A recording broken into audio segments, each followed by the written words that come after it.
Con maniobras sorprendentes, al menos 35 alumnos de la Facultad de Ciencias Jurídicas de la Universidad Católica de Asunción habrían adulterado notas de exámenes y premiaron a quienes apoyaron esta red compuesta por estudiantes de Derecho y funcionarios corruptos, con montos que van desde 800.000 a 2 millones de guaraníes. Por este motivo, se produjo una dura intervención detectando casos que vienen arrastrándose desde el 2009.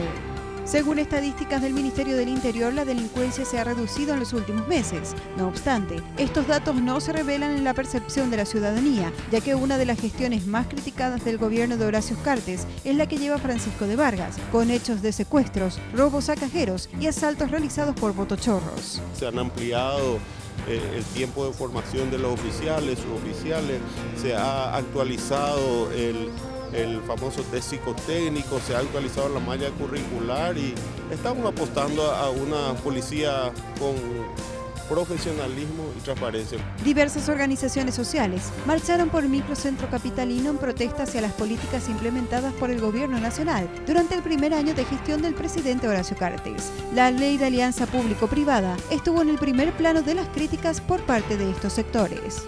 La ONU declara el nivel más alto de emergencia la actual catástrofe humanitaria en Irak. Los avances del Estado Islámico y su persecución a las minorías religiosas habrían desplazado a al menos 850.000 personas en el monte Sinjar.